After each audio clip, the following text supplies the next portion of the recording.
Welcome back to the Crypto Ski Conversation. I just got out of a meeting and I have a lunch date with my boys. We got to hit Jamba Juice. I made a promise that I got to keep. But I wanted to come on here and kind of make a quick video, just kind of update what's going on with the Ripple versus SC stuff, and just some quick updates in regards of something that was brought up by Wheezy X in a conversation that started with Digital Asset Investor in regards of who Satoshi Nakamoto is, or the creators of Bitcoin, and how it was a so-called libertarian movement that they try to create with their words, kind of disguising or steering the herd away from what the real technology and the real digital assets that are out there that are surfacing. So we're gonna cover these videos and have a conversation on it. Come over here to CoinGecko. We're currently sitting under $1 trillion market cap, still sitting at 945 billion, currently down 2.8% for the day. Coming down here, Bitcoin is sitting at 20,362. Ethereum sitting at 1,133. If we come down here to XRP, sitting at 32 cents. Do we have any massive gainers here? So EVMO's up 8.5% and so on. So very small gainers. But if we come over here to the Bitcoin Fear and Greed Index, we're still in the extreme fear range, but we're at 22. So we were just at 24 yesterday, and last month and weeks prior to, we've seen that we were in the single digits as well. So it's good to see us up in this double digit range, but we're still in this extreme fear range. There's still a lot of market uncertainty that's affecting not only our markets but all markets. So I wanted to start with some updates from James K. Filing here. Coming over here, it says, breaking: defendants and SEC in brawl over expert reports. SEC is taking the, quote, extreme position that the names of its experts and any substantive criticism of their reports should be kept from public view. Expedited briefing requested. So I'm going to click in here so you can kind of pause the video here and kind of read through this if you'd like.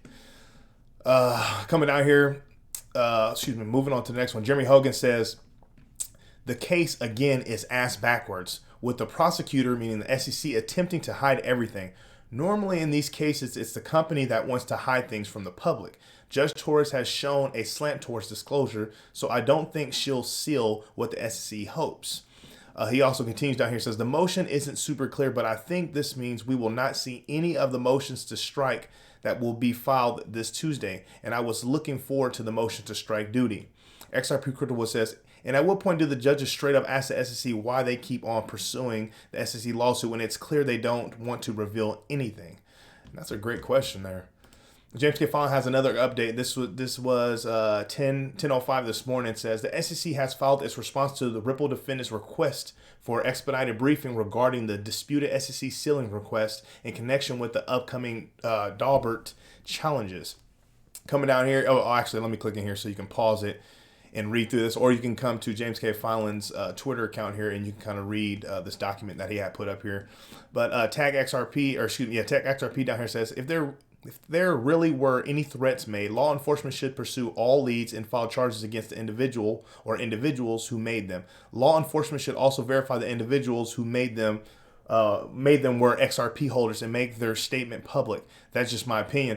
So that's a great point, though. Like if they're utilizing this whole threat or whatever unlawful thing that happened, if they're trying to claim that these are XRP community members that are doing it, then I think there should be an investigation and they should verify it and see if it's not some sort of scandal or shady acts that are put in place to make the XRP community looks bad. And just like Johnny Deaton talks about, it isn't our place to throw out threats and to contact judges or lawyers within ongoing litigation. Like, leave that to the professionals and to the people that practice law, and kind of just do kind of make our piece and prove our point here on Twitter, on YouTube, and kind of just continue to retweet and spread the word and build awareness of the shadiness that's been happening with this whole ETHgate and just the shady acts in regards of government officials, especially when it comes to the SEC.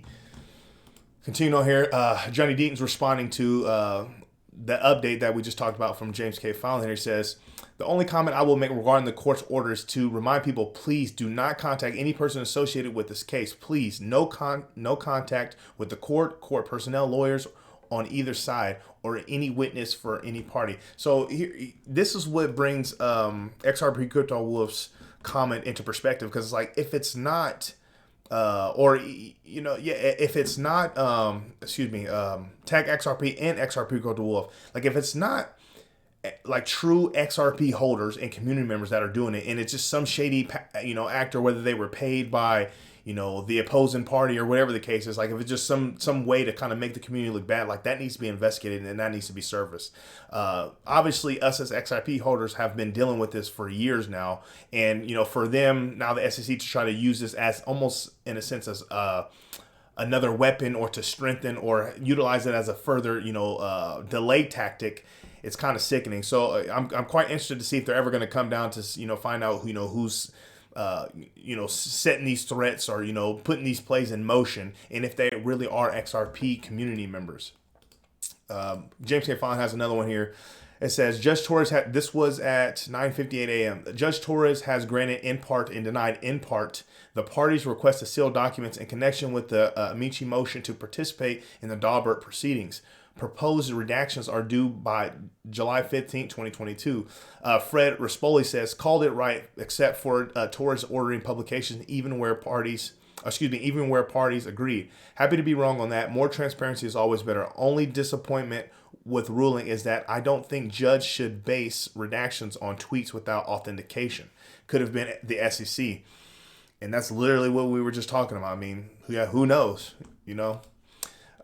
Jeremy Hogan has his take on it too. He says, Judge Torres is not allowing the SEC experts' opinions to be sealed just because they might, quote, inflame the public.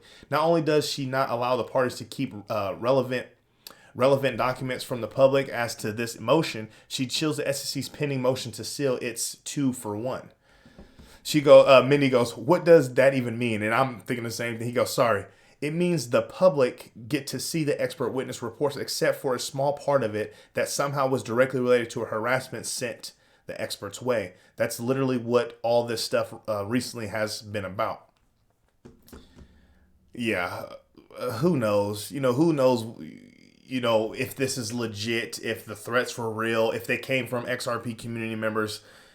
I mean, it's just shady, sickening behavior. And if it is an XRP community member, shame on you. There's a lot of great work from a lot of great people within our community that are busting their butts, to fight the good fight. And, we got to make sure that we're supporting and doing our part and playing a role.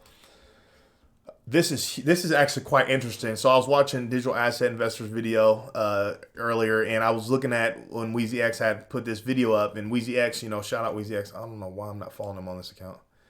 Shout out Weezy X for putting this up, but this is quite interesting. This says, person speaking is Rana Suad, Assistant Special Agent in charge of Homeland Security Investigations. Does the government know who Satoshi is, and did they meet with them?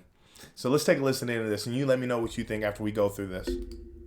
We looked at Bitcoin. It was the most prevalent at that point. We had seized quite a bit of it, millions of dollars worth, under the Silk Road investigation. So one of our agents who started looking at another online marketplace through the deep web, which was called Black Market Reloaded, they were sending weapons through packages and ordering them on the dark web. And he was really, really smart, forward-leaning agent. And he goes, I want to go interview Satoshi Nakamoto. And we're like, what? He said, yeah, I want to go interview this guy. And at the time, we're like, hey, it's a figment of somebody's imagination. Maybe it's true. Maybe it's not true. So, we had all this pushback from our headquarters. And we thought, hey, if an agent wants to go talk to him and we have some money, why don't we send him? Let's find out how this works. So as it came to be, the agents flew out to California, and they realized that he wasn't alone in creating this. There were 3 other people, and they sat down and met with them and talked to them to find out how this actually works and what their reason for it was. So just kind of food for thought there. Kind of let that run through your memory or your brain here for a second. This is from Digital Asset Investor says, and now we know the SEC was there at the presentation. This is proof the SEC knows and knew who Satoshi is and created policy, making it a commodity with this knowledge. Wowzers. Let's listen into this one. But in all seriousness, I think this was the best demonstration that I could come up with is how cryptocurrency works. This is not going to be a technical explanation. Maybe the guy from SEC, Martin, right? No? You don't want to do a technical explanation of Bitcoin or cryptocurrency or the blockchain? I do want to say that both of these folks are government employees, SEC and Homeland Security, so anything that I say certainly does not reflect upon them or their agency, because I want them to keep their jobs and, have wonderful careers. Weezy X says, not only was Martin Zuritz there, but Jane Norberg from the Office of Whistleblower at the SEC. She left in April 2021, 4 months after the lawsuit versus Ripple was filed. kind of put this up here. She is now with Arnold and Porter. Check this out so you can kind of come in here and read through all this stuff. But it's quite interesting because then, you know, obviously you heard that. And then Digital Asset Investor says Homeland Security met with a group, Satoshi, that created Bitcoin to get a better understanding how it worked. From that day until now, they have intentionally let the world believe that nobody knew his identity. Let that sink in. Like, if you really like listen to what he just, you know, put in this little tweet here, and you really do let it sink in. Like, if that's a reality, you know, what can you believe? You know, who can you trust? What can you trust? And Digital Asset Investors have been talking about it for, I think, 5 years now, about like, you know, what world projects are. And he was talking about them creating this reality, and it's never been, you know, Bitcoin and proof of work. And yeah, a lot of that is kind of his opinion, but a lot of it is from, you know, his understanding of the world, his experience in life. Obviously his father has some influence on it, and then just his understanding of the space. And now we have this stuff coming out. It's like, okay, wow, was he really onto something? Are we really onto something as, you know, community members within the crypto community, especially like XRP, you know, community members? Because like we have high conviction on, you know, utility use case in the project that we're in. Quite interesting. Let me know what you think about that. Speaking of like Satoshi Nakamoto, who Satoshi Nakamoto is, or whether it's an individual or a group of people or governments or whatever the case is. You know, then you have Chico Crypto. Chico Crypto, you know, shows a pretty good case of why right here, Elon Musk is Satoshi. Says Elon Musk created Bitcoin. We have proof he's Satoshi. So he goes through this almost 13-minute video and just gives all this information and pulls out all these different timelines. And it's crazy how like him pulling this information, it almost can seem, you know, can be like a real thing. Like, who really knows? Obviously there's people out there that know, and I'm sure there's a group of people that know. But, you know, who knows if we're ever really going to know? And who knows if that would even be good for the space, especially knowing, you know, how Bitcoin dominating the market cap of crypto, especially now. Quite interesting. I just kind of wanted to throw that out there. But that's kind of the update for the day. Wanted this one to be fairly quick. I'm going to continue to bring you solid videos, update you on what's going on within the crypto community, you know, the major topics out there, and, you know, spark a conversation like we do on this channel. Make sure you follow us at Crypto is Key on YouTube here, and follow us on Twitter at Crypto is Key 1. We're really excited to continue to grow these accounts and continue to bring good information and good quality videos out for you. With all that being said, stay strong out there. Be safe.